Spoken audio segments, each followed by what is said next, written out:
Well, hello there. I am so glad we get to hang out in this little corner of the online world.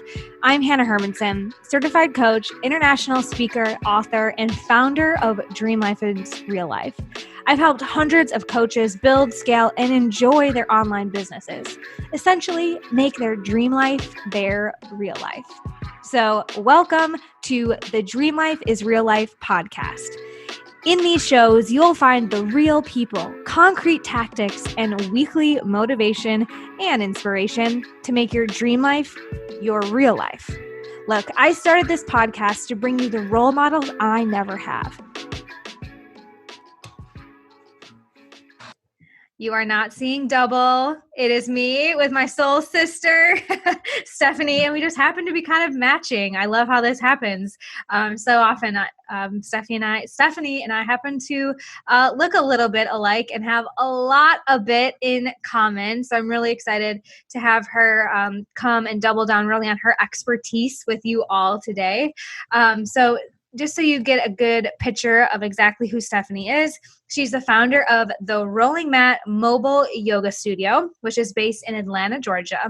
And since she started the mobile yoga adventure, Stephanie has been shaking up the yoga industry by providing well-rounded, community-driven yoga experiences, as well as corporate wellness programs throughout her city and the world.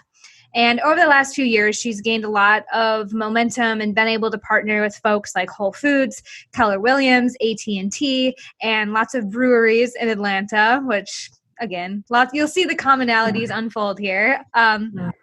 Stephanie has traveled the world, bringing her creative pop-up studio and concepts to festivals, breweries, and other large-scale events. And this year, she's taken all of her knowledge and experience from being a small business owner in the yoga industry and is helping other yoga teachers do the same and really helping them not only build their own events, but also partner in strategic ways and land corporate clients.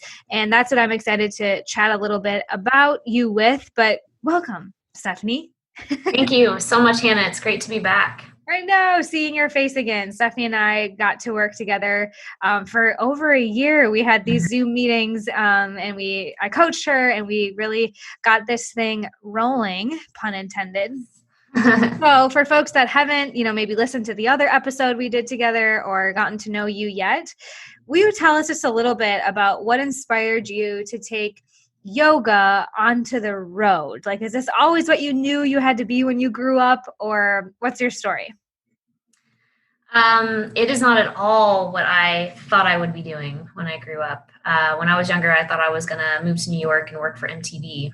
I'm a wanderluster, so taking it on the road, that was a big thing for me. And when I lost my corporate job out of college, after my own clarity and self-reflection, decided I wanted to go into business for myself. And I just really had to think about the main things that I love and understand how I could put them into a business together. So travel, music, and yoga have always been consistent parts of my life. Yoga, of course, like a little bit later in life when I was in college, but music and travel, especially like even as a kid, big part of my life with my family and just all the activities that I did. So, and I knew also that I just wanted to shake it up. I wanted to shake things up, and I didn't want to be another cookie cutter yoga studio, even though there's nothing wrong with yoga studios. But as we even see now, that business model is changing drastically. And I feel from the era of COVID, absolutely. Yeah. I feel for my yogis that own studios because especially in Atlanta, they're opening and they're closing and whatever. So I'm very fortunate that I actually don't have a brick and mortar. Yeah. You followed your passions. And I really want to pause on that comment, how you said, okay, I was in a moment of transition of my life, not in the corporate space anymore. And you looked at the things that have been true for you, like what brings you joy, and you figured out how to build a business around that. I recently, just this weekend, actually, I was chatting with a high school friend. I grew up in small town Wisconsin, and she made this kind of flippant comment. It wasn't from her. She had heard it, and I'm doing my best not to dwell on it, but it just came up when you mentioned this. She said, yeah, I was talking to so-and-so and they made some joke about maybe Hannah's the one that has it figured out. Maybe we really should just do what we love and follow joy, like very jokingly. And so I want to highlight this, maybe to protect my own ego and process that like, oh, that's how people think or talk about me. Like I'm the crazy one for doing what I love. And I think that Stephanie is just such a great example of being able to really take music, travel, yoga, and make a thriving business out of that, a mobile yoga studio. Again, nothing that was handed to us in college, nothing that our parents did, but is 1,000% viable and needed in this day and age. Absolutely. Yeah. I mean, I feel you because I've definitely been looked at kind of the crazy one from really all of my loved ones. They're like, how are you going to make this work? I'm like, well, I'm going to figure it out. And, at the end of the day, I do. All the naysayers that doubted me before and some of the people that still don't really understand. I mean, here I am. I've come a long way since you and I started working together. Yeah, so there's so much delight in being able to just show them wrong, show yourself right. I don't know if it's about that in any way, but really doubling down on your joy is admirable. And I'm glad that you are sticking to it and didn't let naysayers or challenges change your belief in that, your dream life was possible. So now that you are here and you've got those business things figured out, you've been able to turn around and help other people do the same, which is really the dream, right? Like really making the impact, not just for yourself, but now for other yoga teachers who might have similar passions or things that they want to achieve because you figured it out. So how did you transition or add onto your business model? You were doing the events, you have the mobile studio. How did you add coaching and mentorship into that model? Yeah, well, through being out in the community and being as active in the community as I was and networking, I came across, there was actually a lot of yoga teachers that would come to my events that I would have, and they would just admire the fact that, wow, like you're mobile. I mean, this is awesome, and I heard for too long teachers tell me, I couldn't figure out how to make it work in order to make ends meet. So I'm just back at a corporate job. And it broke my heart. It really hurt. And I knew that I wanted to be a place of support. I wanted to, I guess, if you will, kind of capitalize on the impact that I was having in really helping yoga teachers, who are suffering from like feeling like they want to give up because they're not able to make a sustainable and profitable business out of it. Or, having that imposter syndrome of feeling like they don't know enough, or they're only 200 hours. They need to get an additional 300 hours to be good, or be like appreciated. I wanted to be that place of support, and it started out really big, and then it niched into what I know best. Yeah. Which is corporate. Yeah. And this is true for every industry, right? Like there tends to be the linear line of thinking. Like you have to work harder, you have to push for it, you have to get more hours, you have to work harder. Like, in the yoga industry, right? Cool. You get your 200-hour yoga teacher training, and then you have to do 500 hours. And like, it's this, like, it's almost like a corporate ladder, even in the yoga space, this like attachment to achievement and doing more. And what I love about entrepreneurship and the way that you and I work is like, let's work smarter, not harder. And so finding ways to help people achieve their dreams without the blue check mark on their Instagram, without the million hours behind them, but just with that passion and expertise that you already have. So I just made that connection. And it's cool you said something about the ladder too, because it's like, it is kind of like climbing some sort of corporate ladder, but like you don't learn anything about how to run a successful yoga business in your yoga training. Like they don't do that. They don't teach on that. And I've talked to tons of students across the nation, and they're like, oh yeah, we talk about like legality and contracts, but that's like about, as far as it goes. So they keep you out of jail, but they don't really give you a profitable system to work with. Right. They give you no system. They teach you how to do like 500, Sunsal A's. Yeah. Right. But again, I just want to map this example onto so many other industries. Yeah. We're both yoga teachers. We know how that like piece goes, right? Like you get the meat of it, like how to run the class, but then you don't know how to get people to your class. Right. Same thing has been true in like speaker trainings that I've done. They're like, this is how you put together your talk. And I'm like, but nobody's listening. Like, it doesn't matter if there's no seats in. Right. Because you're not reaching an audience. Like, you know, it's like in any business, if you sell to everyone, you sell to no one. If you go and approach it as yoga for everyone, it's really yoga for no one. Like what, like who is you trying to talk to? Because you have to niche so that you can understand what their pain points are and build that know, like, and trust factor with them and speak directly to what it is that they need. So would you say for entrepreneurs who want to maybe add an additional stream of income or diversify their business model, is the first step choosing a niche, or what would you say? Where to start? I think that you really need to like first just kind of have some clarity with it and understand who it is that you want to help and why you want to help them, and really sit in that. And it's just like you told me, like your why should make you cry, you know? And I think that that's really where to start. You know, I always go to the whiteboard when I'm like trying to think of something, and I just like write down, okay, like write down your avatar, like who's your dream client, why do you want to help them, and then start doing some research on, you know, what do they suffer from, what do they, you know, what do they need, what are their desires, what are their dreams and their ambitions, and see if it resonates with you, and then pick the niche. But I do think that there is that step before of really understanding who you want to impact and why before you just like go into like, yeah, I want to teach corporate 9-to-5 employees, you know, maybe that's not really what you want, but you think it's good, but you know, so I think sitting in that first and then will allow you to understand your audience before you even start doing any market research on them. Yeah, absolutely. I like this, like going to the whiteboard, not the like graveyard of free webinars and books and how she did it, how they did it overnight, like that whole rabbit hole, but really like tapping into yourself and journaling that out and getting that out onto your own paper. I love that. Yeah. And that's how you get stuck in that like comparison wheel too. When you constantly like go and look at other people's work, you're like, wow, they're doing like a really amazing job. Like I don't have any of this. I don't have any of this stuff. Like to admire someone is one thing, like being able to like observe versus absorb.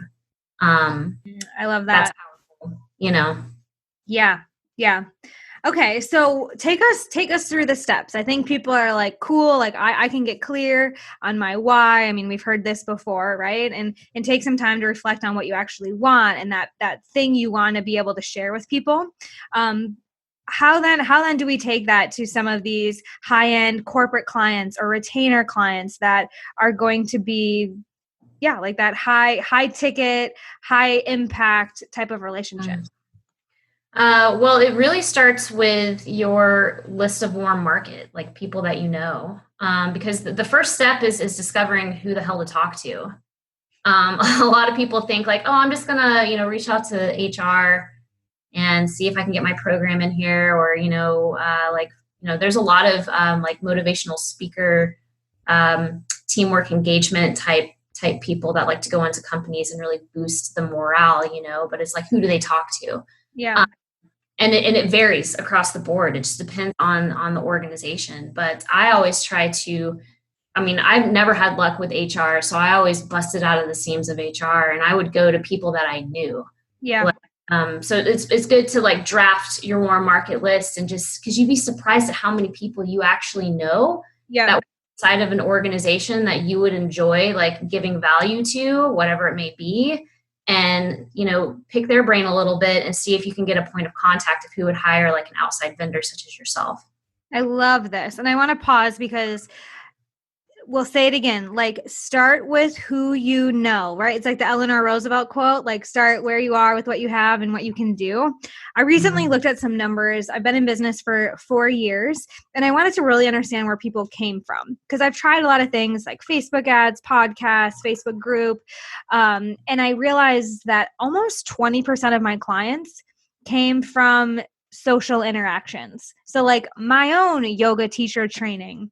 A few of my clients I just met traveling because we did a year backpacking, and people were like, how can you do this? And so I think it's an overlooked massive opportunity think for yourself, if you could add 20% more business to your bottom line this year, like moving forward, like look around, quit trying to look for all the bells and whistles and the automation and the quick way to get them. Like, who do you know? What referrals can you ask for? Right. A lot of people want to start like with me specifically. They're like, well, I want to like get really good with LinkedIn and like start reaching out to people on LinkedIn, you know? And I'm like, well, who do you know that might be in business, like that you've met at a networking event before or an event before, that maybe you could look them up on LinkedIn and see what their role is. Like start that way instead of just trying to do this like cold market outreach. And you know, too, what you say or what you just said, like I got majority of my corporate clients came from my community events. Someone within the company came to my event. They loved what I did. My class was already like a demo for them. And they were like, we want to do a wellness program, you know, like what would that look like? Amazing. So your own like yoga classes, your events, people were coming to. You know, I remember when I lived in San Francisco a few years ago, I really tapped into that community and I just started hosting like networking events and definitely got clients from that too. And I think that it's challenging in COVID, right? So those were great things in 2018. How have you taken some of those opportunities online? Because I know it's possible. I'm curious if you've transitioned more of those like networking opportunities, and if they're not in Atlanta or San Francisco or a big city, how they could implement this for themselves. Yeah, this is fun because it's totally possible. You can still network. There's still networking events going on out there. And I go to 3 virtual networking events a week. And I found them through the Chamber of Commerce in my area, Meetup, and Eventbrite. And they're free right now. Right now they're free. Yeah. And I go and you have my polished elevator pitch. Some of them allow you to go into breakout rooms and you can talk for like 2 minutes, like 2 to 3 minutes with everyone in the breakout room. And since then I've had virtual coffee chats. I mean, with probably about 10 people that work in companies. And it's a process, you know, they're getting me like contact names I need to talk to. And then another thing that I found super effective is Facebook groups. Yeah. Who'd have thought, right? Like Facebook groups, I feel like are really the way of the future. I don't know if anybody watched the Super Bowl last year or anybody remembers, but there was a commercial about Facebook groups. And I just remember how compelling it was. And I'm like, man, that's it right there. So there are ways like, you know, with my mentees, it's kind of a networking strategy that I've started implementing is like build your own corporate related Facebook group, you know, because people on your personal Facebook page, they work in a 9-to-5 job. Like think of them as your like in studio or in class audience. Like for me, like the people that come to my events, they work a 9-to-5 job. I mean, obviously they reached out to me about a wellness program. So start kind of seeing your social media in that, at least your Facebook page in that route, like a strategic tool to use to say like, hey, how's your work-life balance been since COVID, you know? And then get them into a place where you can really nurture them and learn more about what it is that they're struggling with. Because so many people are struggling from so many different things right now. And a lot of them don't even realize it until you start to like really talk about it and pull it out of them. Conversation. That's where it's at. Okay. So to recap, I'm totally with you. First thing is like figure out your why. Who do you want to help? Who do you want to work with and why?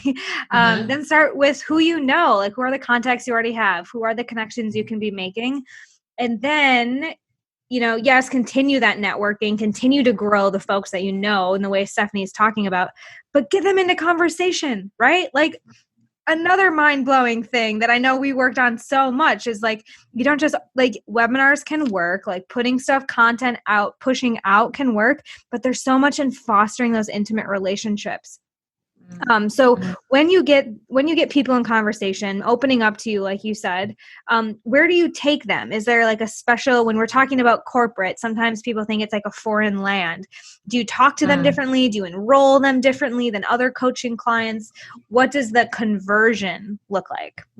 Well, yeah, corporate is, I mean, I speak to the actual decision maker that, you know, that brings me on. So, it's usually definitely like a nurturing kind of back and forth conversation of what it is that they want. Like I always like to have conversations on the phone when it comes to corporate, especially. So I always try to set up a time. And in my email, I'm very direct. I'm like, I have, Thursday from noon to 3 available. Does that time work for you? If not, let me know. But I give them at least something so that they schedule that call with me, because otherwise you're just like following up like, hey, you want to have a call? Like whatever. And then you kind of sound annoying. But yeah, I go into it asking like, okay, what are the biggest obstacles right now for your employees, for you and for your employees? And, sometimes we have several conversations about it. I send surveys and I get them to the employees to specify like, what do they want to see out of like a yoga class or a workshop? Is it more of like brain nourishing? And you'll find that most companies now, it's not so much the movement, it's more the mental stuff, because that's what people are having a lot of problems with, is like the uncertainty going on. So I meet the company where they are, just as I would a yoga teacher that I talk to for my mentorship program. And then I show them the back end of my awesome virtual portal, and show them how it works so that they really get that like kind of like tangible, almost like feel, about it. And then, we set up a schedule for whatever it is that they're wanting. Yeah. I think there is a lot more collaboration, I would say, when it comes to working with a corporation. So I think a lot of folks listening to this might be used to doing like phone closing or, like enrolling individuals over the phone. And I think it's important to highlight this more back and forth that Stephanie's talking about. That corporations need to feel like this is like custom made, this is tailor made. But in the same breath, I want to say that you can bring that into any sales conversation you have, making the prospect feel like they're a part of the process. You guys are building this out together. This is custom. This is made for them. And this is your roadmap. This is your roadmap. You got it. Not having so much of the pressure of like, so you ready to enroll, but really giving them that like autonomy to make a decision, because you're coming from a place of such conviction, like you're prepared, you can help them. You have the answers to the problems they just told you about, right? Mm-hmm. Well, and they really respect the fact that like you take the like corporate especially really respect the fact that you take the time to talk to them and address their needs, because a lot of times don't just pitch. Yeah. I'll get on the phone with them. They're like, I haven't even thought about any of these things. Like, this is I just thought it was going to be a yoga class. I didn't realize it was going to be like a brain nourishing workshop and yoga and like nutrition workshops, I mean, especially now that it's virtual, there's like so much value that you can bring. Okay, I was getting tripped up on my words, but this is the point I really want to drive home. Don't just pitch, right? It's not just you having a presentation. This is what I'm saying. It's that back and forth that Stephanie is explaining so well. It's not just here's my offer. Do you love it? Proposal. Invest in me. Yeah, right. It's the back and forth. Okay, amazing.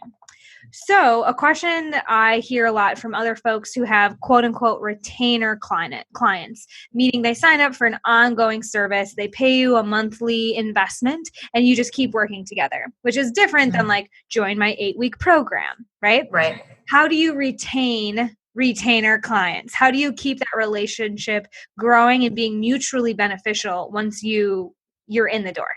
Yeah. Well, I constantly show up for them. I'm always, I'm following up every month, asking them, how are things going? Can we send out a survey? I have a survey that I've already created that I send out to my corporate clients of kind of like a monthly check-in of how are the employees feeling? What do they want to see more of? What can we do better? How can the rolling mat improve? And then, email, one of them I'm really close with, and we kind of send texts back and forth, Feedback. Yeah. Just give feedback. And then that way I'm always staying fresh, and they're honest too. Like these employees, they're honest about it. And they'll say like, well, I really want more meditation, or maybe more of like slow flow, or, can she introduce a chair because it's really hard for me to get up and down off the floor, and then I do those things. So I'm constantly speaking to them, speaking to their needs. And it's not just a redundant, like, okay, like I'm not a cookie cutter, like wellness program for corporate. Like some of them are, not all of them, but some of them are. It's not just a redundant, like, okay, this is like the same vinyasa flow we did last week. We're just going to do it again. It's actually very heartfelt and heart-centered, because that's just how I am. So, there's a lot of nuggets in there for everyone, every offer, right? This like constant feedback loops. And so having a system in place, whether you know this client is going to be done in 8 weeks, or you might be working with them for 8 years, like seeking feedback in a systematic way so that they're feeling taken care of, heard, and you're constantly improving. I'm definitely someone who has learned to be okay with feedback. I don't like feedback. Like I haven't been trained, or I wasn't like brought up to be like, yes, tell me, and I'll just like be okay with it. You know? That definitely is kind of a different mindset that you got to go into, you know? Yeah. But if we come from it from this like growth mindset of like, okay, this is going to help me retain clients if I'm like in touch with them, because if you don't get feedback, then you're just like, you're probably missing their needs. So I think that's a big takeaway, no matter what your program is, to build it in feedback. Absolutely. Yeah. Feedback is great. And, oftentimes I've gotten some really great testimonials from it as well. Oh, nice. Yeah. So it kind of, kills two birds with one stone, if you will.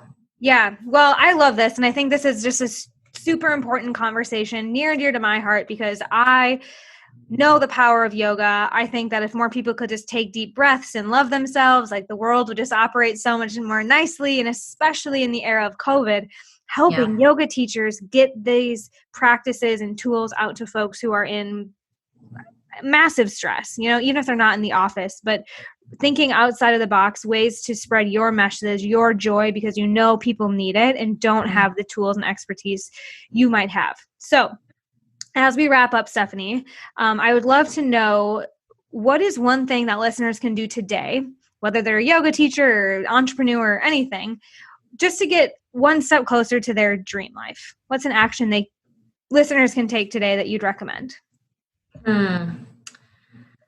I just feel like there's so many good ones. I really think just again, going back to that nurturing of warm market, maybe refreshing your list of people that you've worked with that maybe they've graduated from a program that you've run, maybe checking in with them and just getting into more of a habit of like DMing, like that personal communication of like, hey, how are you? Yeah. How are you doing? Like, I have found that my audience has appreciated that so much. Like, I'll just go through my Facebook group and I'll be like 10 a week. And I'll just say like, hey, how are things? Like, nice. Being challenging right now. So I think just like nurturing the people that you have, it eventually becomes kind of like it becomes a referral program. I mean, exactly. There's many yoga teachers that have been referred to me by other yoga teachers because they've appreciated my output. They've appreciated my language, that, my messaging that and just how I've cared for them. Yeah. And, have taken time to really single them out and say like, hey, like, let me know how I can support you. Yes. I love that's good in like so many ways, right? It's beautiful for your brand to be fostering those relationships. And we know that there are some people who are on the treadmill. I think you and I are treadmill types where like, I'm going to jump on, run there. Like, I need her. I'm going to invest. Like, here we go. I'll do it. And then there's people who are on the sidewalk, like window shopping, like they're watching your content for weeks go by. Okay. Like, kind of see what she's about. And then you get a direct message. Someone like steps out on the sidewalk and is like, hey, meeting you where you're at. That's the power of that DM. I think that's really powerful for, your brand, new business. And then what you said about reaching out to even former clients, it is way easier to enroll the same person than always be enrolling new people. Exactly. Yeah. So that's also a huge hack, right? Well, and people remember that too. Like, even if someone's not ready to invest in you or whatever, and you just keep that natural banter going, that natural conversation, that nurturing, they remember that, they really do. And, it's also, you also have like silent fans, it's a good way to kind of pull them out of the woodwork as well. You took the exact phrase out of my mouth. That was exactly what I was going to say. Yeah. Yeah. Well, we're kind of alike. Yes. Well, on that note, we will wrap up. Stephanie, where can people learn more about you and the yoga and the corporate yoga work that you do? Absolutely. So I have my awesome website that just got revamped. It's the rollingmatadventure.com. So you can check me out there. And then I do run a really awesome Facebook group with other really supportive yoga teachers and entrepreneurs, honestly. And it's the Rolling Mat Mastering the Corporate Yoga Biz on Facebook. So amazing. Yes, you guys definitely have to check her out. She's always dropping the tangible, the concrete for all of our sometimes feminine woo-woo yoga types. Stephanie balances that so well with the actual strategies to get that work out into the world. So thank you. Good to see your face. I always appreciate you chatting too. with you. Yeah, absolutely. Thanks for having me again. Yeah. And friends, I'll be back next week with another inspiring guest that will help make your dream life your real life. Until then, take care. All right, and that's a wrap for our Dream Life is Real Life show today. Thank you for hanging out with me, Hanna Hermanson, and our inspiring community here. Be sure to visit dreamlifeisreallife.com/show to get all of the resources and more that we talked about today so that you can keep building, scaling, and enjoying your dream life and business. Until next time.